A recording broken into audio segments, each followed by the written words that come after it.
Assalamualaikum warahmatullahi wabarakatuh.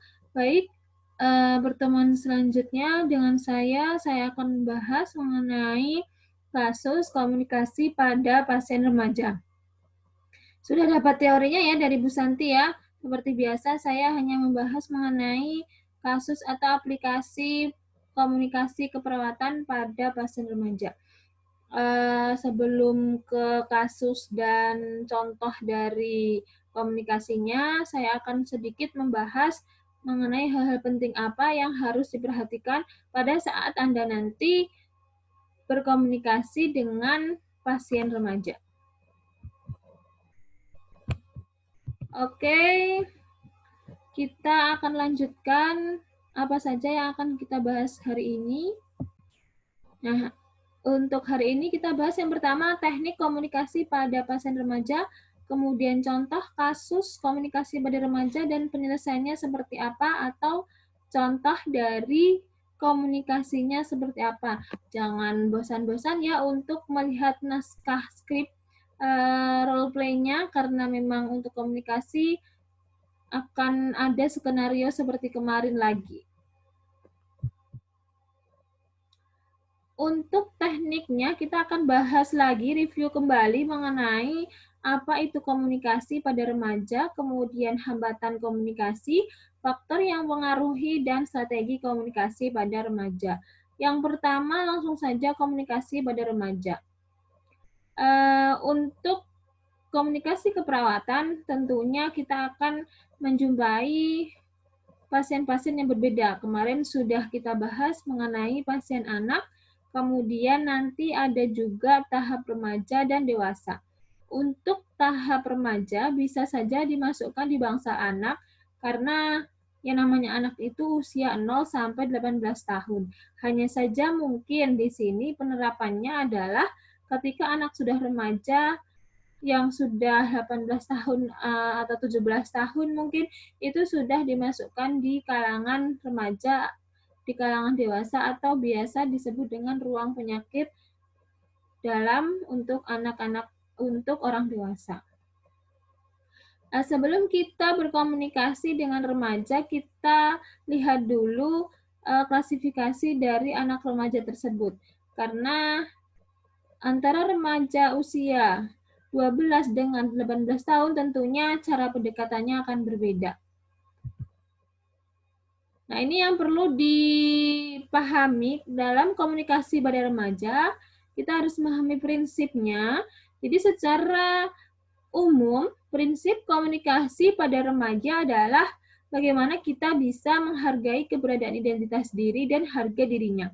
Kita tahu sendiri remaja itu fase di mana dia menemukan jati diri dan ingin sekali mendapatkan penghargaan dari orang lain. Jadi, kita perlu pegang prinsip komunikasinya adalah bagaimana kita menghargai identitas dirinya, apapun kondisinya, dan kita bisa menghargai juga harga dirinya.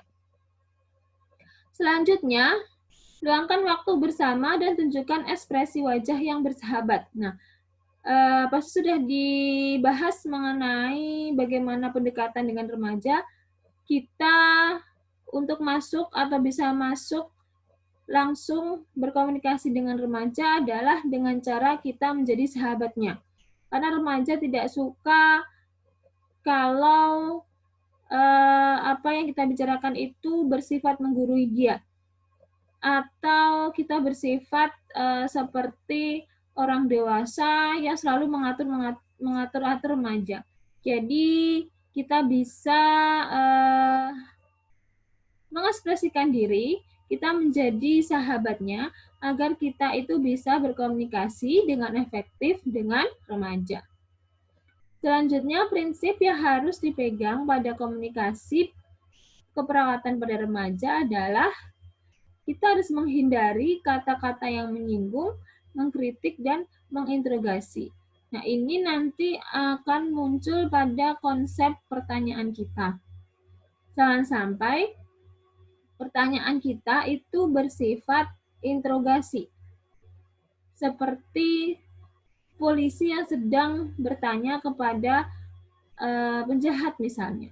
atau seperti kita menyudutkan remaja misalnya ketika dia berbuat salah. Nah, ini penting kita perhatikan karena remaja akan segera menutup diri atau berlaku defensif jika kita memberikan pertanyaan yang bersifat interogasi. Kemudian yang terakhir, jangan lupa memberikan reinforcement positif. Entah itu anak-anak dari mulai anak sekolah, anak toddler, sampai anak remaja, itu senang sekali jika dipuji, diberikan reinforcement positif. Jadi jangan pelit-pelit untuk memuji anak, termasuk anak remaja, saat dia mau bekerja sama dan kooperatif dengan kita. Tentunya bahasanya akan berbeda dan penghargaannya pun juga dalam bentuk yang berbeda dengan reinforcement pada anak-anak yang lebih muda. Agar selanjutnya hambatan komunikasi remaja. Nah, agar nanti komunikasi terapeutik kita bisa efektif atau kita bisa mencapai tujuan, maka kita harus menyelesaikan atau kita harus memahami apa saja sih hambatan komunikasi dengan remaja itu. Yang pertama adalah sikap defensif. Nah, sikap defensif ini arti secara sederhananya adalah suatu sikap bermakna bertahan ya. Jadi maknanya defensif itu adalah bertahan. Yang seperti apa sih sikap defensif itu? Nah, sikap defensif ini biasanya akan muncul saat anak-anak atau remaja itu menyembunyikan sesuatu. Jadi mungkin dia berbuat salah, kemudian dia ingin menyembunyikan sesuatu dan dia tidak mau berkata jujur, biasanya dia akan berlaku defensif atau bersifat bertahan. Orang yang defensif akan selalu mengalami hambatan dalam komunikasi karena dia berusaha memahami pesan yang disampaikan orang lain, tapi dia tidak bisa melakukannya. Jadi dia ingin memahami, cuman dia lebih mempertahankan egonya, lebih bertahan dan melindungi diri daripada memahami pesan orang lain. Kenapa sikap ini bisa muncul? Biasanya ada yang bersifat situasional. Misalnya perilaku komunikasi orang lain yang terlalu agresif maupun yang bersifat personal seperti sikap rendah diri, cemas, dan pengalaman buruk dan sebagainya. Jadi kita harus berkomunikasi secara santai, tidak boleh agresif, agar remaja tersebut tidak bersikap defensif. Kemudian hambatan yang kedua adalah sikap yang tertutup. Hambatan dalam komunikasi interpersonal akan terjadi apabila satu pihak atau kedua pihak yang berkomunikasi tidak saling terbuka. Nah, sikap ini akan timbul saat seseorang menilai pesan yang disampaikan orang lain berdasarkan motif pribadinya. Artinya, setiap pesan akan dinilai berdasarkan desakan dari dalam diri yang bersangkutan. Misalnya, karena merasa diri benar dan orang lain salah. Nah, bagaimana penerapan pada komunikasi terapeutik ini? Jadi diharapkan kita sebagai perawat tidak merasa benar dan pasien kita itu salah.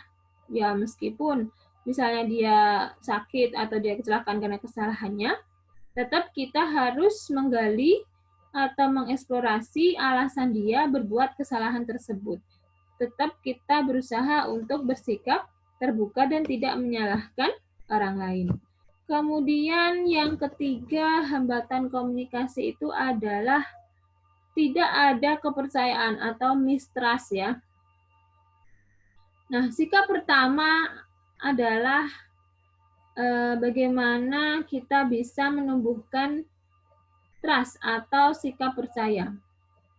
Karena sikap percaya ini syarat pertama dan utama dalam membangun komunikasi yang baik. Ketika kepercayaan itu hilang, hilang pula efektivitasnya dari sebuah proses komunikasi. Jadi bagaimana caranya kita bisa membangun kepercayaan pada pasien? Selalu kita bahas, selalu kita ulang-ulang sebelum kita masuk melakukan pengkajian ataupun memberikan intervensi. Pasti poin pertama adalah BHSP, Bina Hubungan Saling Percaya. Karena kita tahu kepercayaan adalah landasan dari efektifnya komunikasi. Ketika pasien sudah tidak mempercayai kita, entah itu karena kita dianggap orang asing atau kita pernah berbuat salah ke pasien, maka pasien selanjutnya tidak akan bersikap jujur, tidak akan mengungkapkan perasaan yang sebenarnya. Saat hal ini terjadi, maka kita tidak akan bisa mengeksplorasi, kita tidak akan bisa melakukan pengkajian secara komprehensif karena dia tidak jujur kepada kita. Nah, demikian tadi hambatan-hambatan komunikasi yang perlu kita selesaikan agar komunikasi terapeutik kita bisa berjalan secara efektif. Selanjutnya, kita juga harus memperhatikan faktor-faktor apa saja yang mengaruhi komunikasi.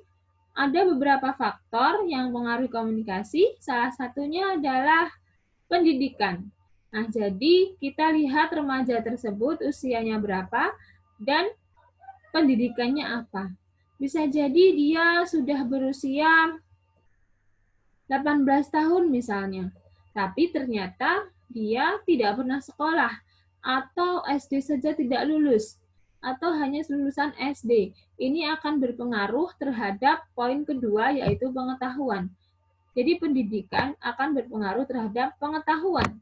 Pengetahuan akan berpengaruh terhadap penerimaan pendidikan kesehatan yang kita berikan atau terhadap penerimaan pesan yang ingin kita sampaikan. Kemudian sikap, nah ini tadi. Bagaimana sikap remaja tersebut kepada kita, ini berpengaruh terhadap komunikasi kita tadi. Makanya sikap-sikap yang kurang baik seperti sikap defensif, kemudian tidak terbuka, bahkan tidak percaya, ini harus diselesaikan dulu. Yang keempat, usia tumbuh kembang dan status kesehatan remaja. Nah, tadi sudah dijelaskan berhubungan juga dengan pendidikan, anak-anak atau usia tumbuh kembang yang lebih kecil dengan usia yang sudah besar, tentu penerimaan pesannya akan berbeda. Dan status kesehatannya. Biasanya remaja yang sakit kronis, yang benar-benar penyakit yang berpengaruh terhadap harga dirinya, biasanya dia akan bersifat tertutup karena dia mungkin merasa rendah diri, sehingga tidak ingin menceritakan perasaannya atau menceritakan penyakitnya kepada kita. Kemudian saluran. Nah, saluran ini maksudnya adalah seperti penyampai pesan atau hubungan ya. Hal-hal yang menghubungkan antara pemberi dan penerima pesan. Kemudian yang keenam, lingkungan. Nah, bagaimana lingkungan di sekitar kondusif atau tidak itu akan memengaruhi komunikasi. Oke, selanjutnya mengenai strategi komunikasi pada remaja, kita perlu ingat sama dengan hal kemarin yang kita bahas, tetap kalau kita ingin berkomunikasi dan menggali suatu perasaan atau melakukan pengkajian, kita harus menjadi pendengar aktif. Pendengar aktif di sini berarti mendengarkan dengan sungguh-sungguh, mempertahankan kontak mata, kemudian memberi tanggapan jika diperlukan. Memberi tanggapan akan berbeda dengan memotong pembicaraan ya. Kalau memotong pembicaraan itu kan pada saat pasien berbicara kita masuk. Tapi kalau memberi tanggapan bisa jadi setelah pasien bercerita, kemudian kita memberikan tanggapan misalnya menanggapi ceritanya. Nah, ini termasuk pendengar aktif. Kemudian yang kedua, jangan paksa ungkapkan rahasia. Jadi kalau misalnya remaja tersebut memiliki suatu rahasia yang tidak ingin disampaikan, maka jangan sekali-kali kita memaksanya. Mungkin harus dibutuhkan beberapa pertemuan, harus butuh sikap saling percaya, baru remaja tersebut akan mengungkapkan rahasianya kepada kita. Kemudian yang ketiga, waktu yang cukup. Kalau bisa, luangkan waktu benar-benar untuk komunikasi. Jangan hanya waktu yang tersisa ya, tapi benar-benar waktu yang disediakan untuk komunikasi. Komunikasi dibutuhkan waktu yang cukup, jadi kita bisa kontrak waktu mungkin 20 menit atau 30 menit. Kalau misalnya 20 menit kok ternyata belum selesai pembicaraannya, kita bisa kontrak lagi dengan menambahkan waktu. Ingat ya, kontrak waktu itu penting. Jangan sampai kita kontrak cuma 20 menit, tapi kita ngomongnya 1 jam, tanpa memberitahukan kontrak ulang. Kemudian yang keempat, utarakan perasaan secara terbuka. Yang selanjutnya, hindari ceramah panjang dan hindari komentar meremehkan. Nah, tadi ya, remaja itu sudah saya jelaskan tidak suka digurui, tidak suka diberi ceramah panjang. Dia akan menganggap kita seperti orang tuanya yang suka mengomel di rumah misalnya, atau kakek neneknya yang suka memberikan ceramah panjang misalnya. Nah, ini diharapkan kita cukup memberi saran yang singkat, padat, dan jelas ya. Tidak perlu kita bicara panjang lebar, nanti yang ada remaja tersebut malah tidak akan mendengarkan. Bisa jadi masuk telinga kiri, keluar telinga kanan. Ini harus kita pertimbangkan. Kemudian yang terakhir strateginya adalah menghindari komentar meremehkan. Tadi ya, jangan sampai kita memberikan komentar yang mengkritik, pertanyaan yang menginterogasi, termasuk juga jangan bersifat meremehkan remaja. Baik, itu tadi review sedikit mengenai komunikasi keperawatan pada remaja. Selanjutnya kita akan masuk ke inti dari materi saya, yaitu contoh kasus dan bagaimana skenario atau penyelesaian dari kasus tersebut. Pada kasus ini, saya mengambil latar seorang pemuda berusia 16 tahun yang bernama Andi dibawa ke IGD karena mengalami kecelakaan balap liar yang menyebabkan kaki dan tangannya luka. Andi sudah mendapat penanganan dan sedang menunggu keluarganya di ruangan IGD. Perawat Rizka datang menanyakan kondisinya. Maaf ya, ini namanya Andi ya. Nah, bagaimana penyelesaiannya? Yang pertama adalah kita kenali tahap perkembangan remaja. Nah, tadi remaja tersebut berusia 16 tahun, berarti dia sudah di remaja akhir, sudah menuju tahap dewasa, atau sudah merupakan masa transisi dari remaja, dari anak-anak ke dewasa. Jadi akan lebih kita gunakan pendekatan pada anak yang sudah mencapai masa transisi.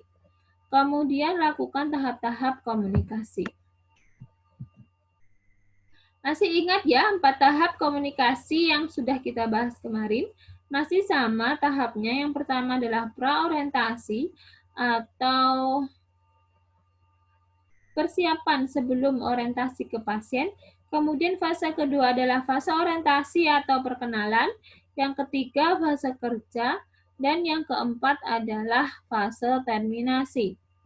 Untuk fase praorientasi, kita sebagai perawat harus melakukan persiapan diri. Kita siapkan dulu apa kata-kata yang akan kita sampaikan, apa disiapkan dirinya nanti kalau mendapatkan respon yang positif atau negatif dari pasien. Kemudian jangan lupa, hal yang penting adalah persiapan catatan medis pasien. Kita harus membaca dulu masalah apa sih yang sekarang dialami, riwayatnya bagaimana, biasanya akan tertulis di catatan medis, riwayat penyakit ini sekarang. Apakah dia sakit karena ini, kemudian bagaimana kondisinya sekarang, apa yang dikeluhkan sekarang, ini kita persiapkan dan kita harus tahu. Seperti yang kemarin saya bicarakan, jangan sampai kita datang dengan gelas kosong ya, kita benar-benar tidak tahu kondisi pasien seperti apa, bahkan namanya pun juga tidak tahu.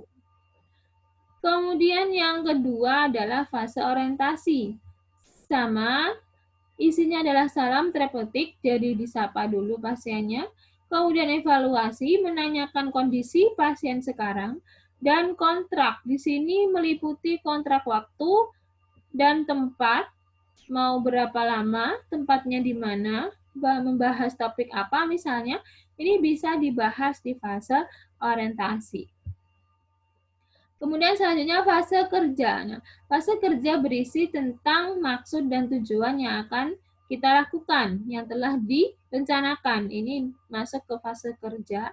Kemudian fase terminasi, kita evaluasi kembali respon klien, bagaimana setelah dilakukan tindakan, misalnya tindakan berbincang-bincang, tindakan apapun kita evaluasi, kemudian tindak lanjut klien setelah kita lakukan komunikasi, apakah tindak lanjutnya, dan kontrak.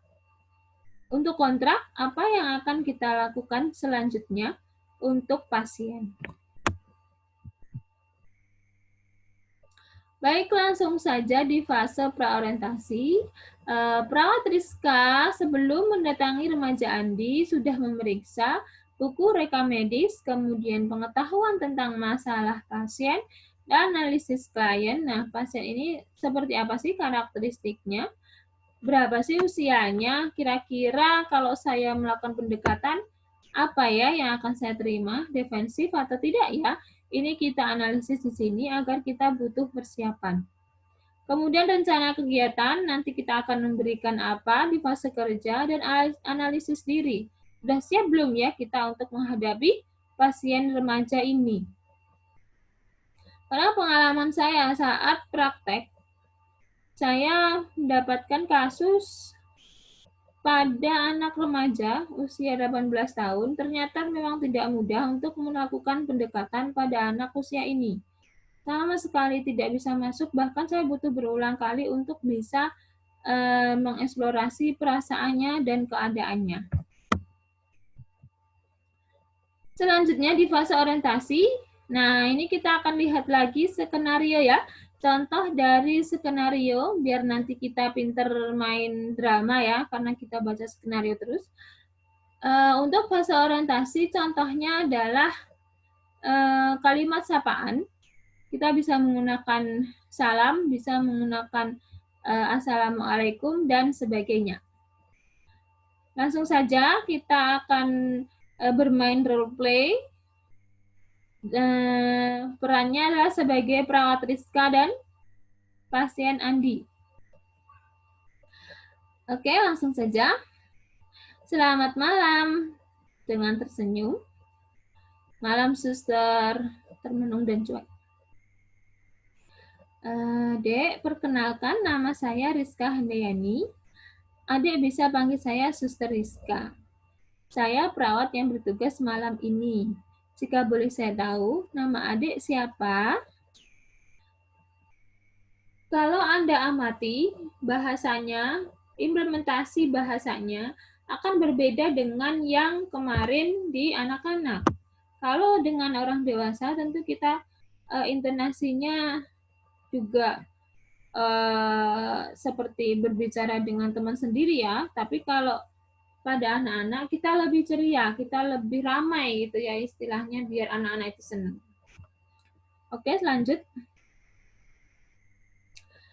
Nama saya Andi Pratama, suster. Panggil saja Andi. Masih dengan wajah juteknya. Tapi kita tetap harus sabar ya, karena memang remaja seperti itu, apalagi laki-laki ya. Tidak gampang juga. Ini adalah contoh yang sebenarnya dianggap gampang, karena kalau Anda mengalami sendiri, bisa jadi Anda langsung ditolak pada saat pertama menyapa. Oke, lanjut. Baiklah, Di Andi, bagaimana keadaannya sekarang? Ya, masih begini-begini saja, Sus. Maaf, Di Andi, bisa dijelaskan lagi maksud dari kata masih begini-begini saja itu apa ya? Nah, ini namanya adalah pertanyaan dalam ya. Jadi kalau remajanya bilang begini-begini saja, oh ya sudah, jangan begitu.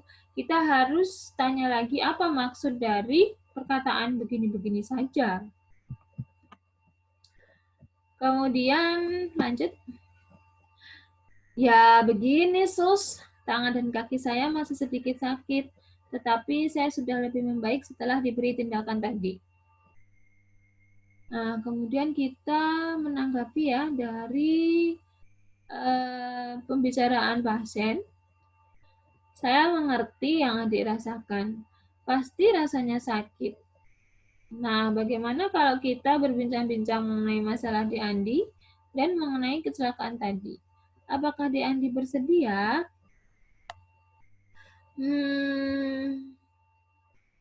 Ragu-ragu dan terlihat enggan. Jadi sebenarnya remaja itu pada orang asing, dia enggan loh menceritakan apa yang dia alami.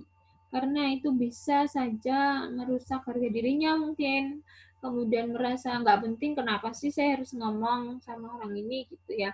Jadi kita harus yakinkan kalau kita benar-benar ingin menolong dan menyelesaikan atau secara sederhananya kita ingin menjadi pendengar keluh kesah pasien gitu. Perawatnya melakukan pendekatan lagi.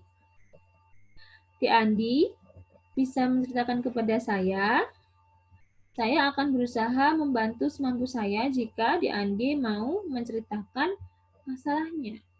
Nah, di sini harus mempertahankan kontak mata, kemudian sedikit membungkuk dan bersikap terbuka. Nah, ini sikap yang menunjukkan kalau perawat itu benar-benar ingin menolong pasien.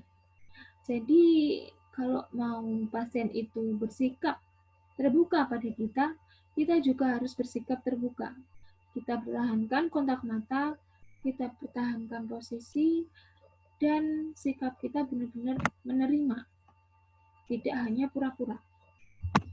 Kemudian pasien, baiklah sus, saya bersedia. Nah, di sini sudah mulai mencair, berarti pasiennya sudah berkomunikasi, sudah kooperatif dengan perawat. Nah, begitu dong. Kalau begitu, kita di sini akan berbincang-bincang selama kurang lebih 20 menit ya, Dek Andi. Iya, suster. Nah, di sini sudah muncul tempat, yang artinya kontrak tempat, berarti di sini. Kemudian materinya tadi tentang kecelakaan atau tentang yang dirasakan. Nah, ini mengenai masalah dan tentang kecelakaan. Kemudian ada kontrak waktu 20 menit. Bisa jadi kita melakukan percakapan yang lebih panjang, misalnya kalau begitu kita berapa lama ya bisa berbicara atau berbincang-bincang? Di mana ya tempat yang adik sukai? Nah, tapi kan ini konteksnya adalah pasien tersebut sedang terluka kaki dan tangannya. Ya pasti pilihan terbaiknya cuma di sini. Mau kemana lagi gitu ya, nanti malah bahaya. Apalagi kasus di sini adalah anak remaja kecelakaan dan sedang menunggu orang tuanya. Ya, suster. Tadi pasiennya sudah bersedia.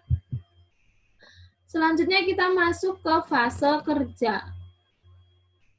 Nah, Dek Andi, sekarang bisa cerita dengan saya. Kenapa bisa terjadi kecelakaan seperti ini? Saya akan mendengarkannya dengan baik dan penuh perhatian. Nah, ini juga harus diucapkan secara tulus. Orang itu berbicara pura-pura atau tulus itu sangat bisa diketahui ya.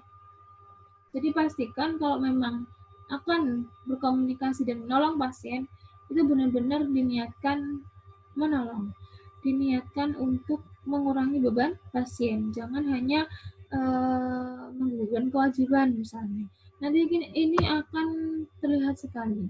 Dan niat yang dari hati itu nanti akan diterima juga di hati. Nasihat yang dikeluarkan dari hati juga akan diterima oleh hati, tidak hanya sekedar kata-kata. Begini, suster. Tadi saya itu ikut balapan motor dengan teman-teman saya. Nah, pas di tikungan, ban motor saya kepleset dan akhirnya seperti ini deh. Jadi di Andi kecelakaan gara-gara balapan motor. Hei, iya, suster. Kenapa di Andi bisa ikut balapan motor? Ya beginilah suster, namanya juga anak muda. Kayak suster nggak pernah muda aja. Biar dibilang gaul gitu. Nah, di sini sudah muncul atau sudah nampak kalau pasien itu sudah nyaman ya. Dia sudah mau senyum, sudah mau terbuka, sudah mau menceritakan dan bercanda dengan perawat. Ya pernah lah, hanya beda konteksnya. Terus bagaimana dengan orang tua di Andi? Apakah orang tua di Andi tahu mengenai balapan ini? Orang tua saya tidak peduli dengan saya, suster. Nah ini kita jadi pendengar yang baik, diam dan tetap mempertahankan kontak mata untuk menunggu pasien melanjutkan pembicaraannya. Mereka itu sangat jarang di rumah. Mereka sibuk dengan pekerjaan mereka masing-masing. Dengan mata menerawang. Nah, ini pasiennya sudah mulai serius dan curhat nih. Lalu, nah kalau sudah mau curhat, kita pancing aja. Lalu, selanjutnya bagaimana? Ya, saya akhirnya mencari kesibukan sendiri. Mendingan saya kumpul sama geng motor daripada saya di rumah sumpek sendirian.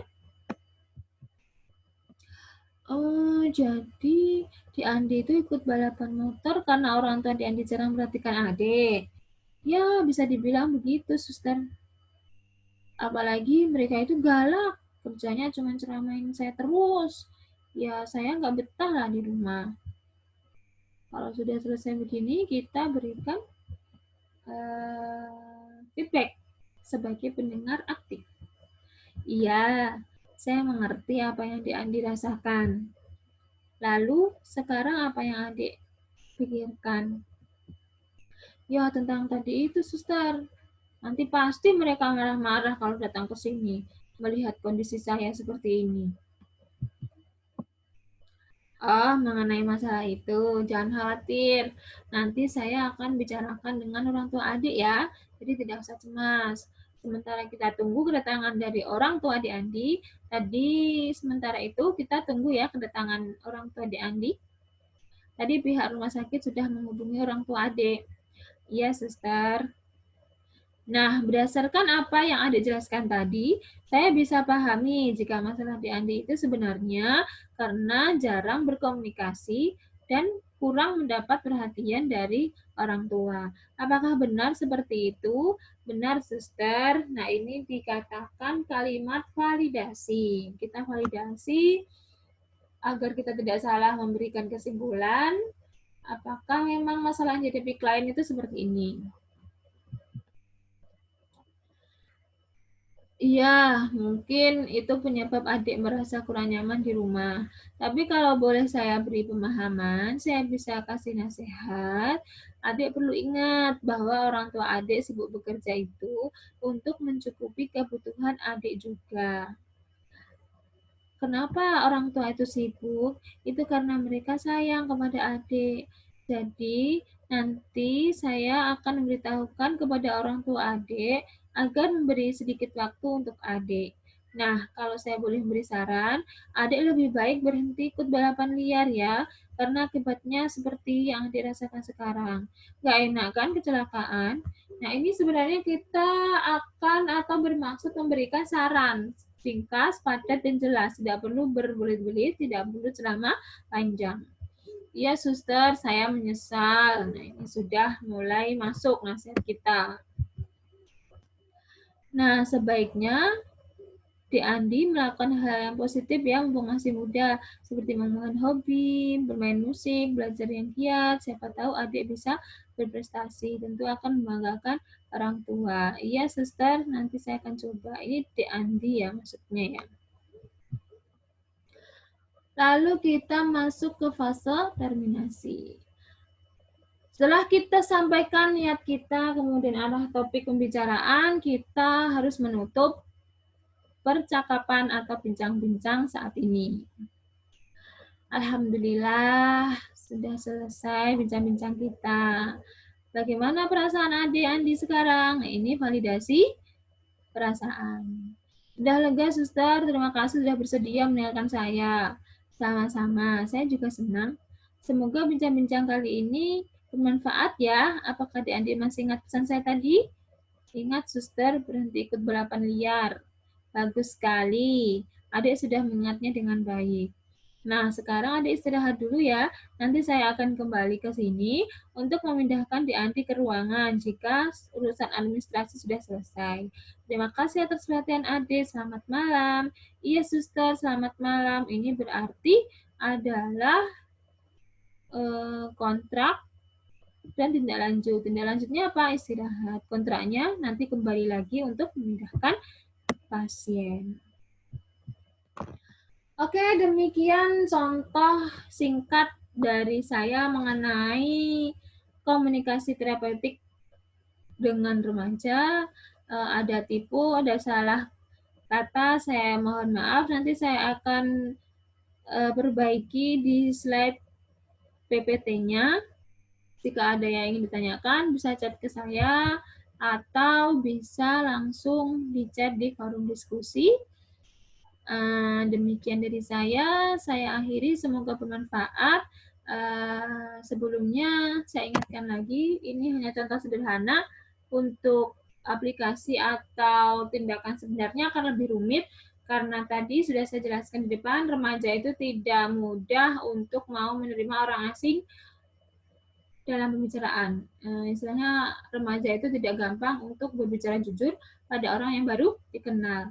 Oke, terima kasih atas perhatiannya. Saya akhiri. Assalamualaikum warahmatullahi wabarakatuh. Terima kasih, selamat belajar.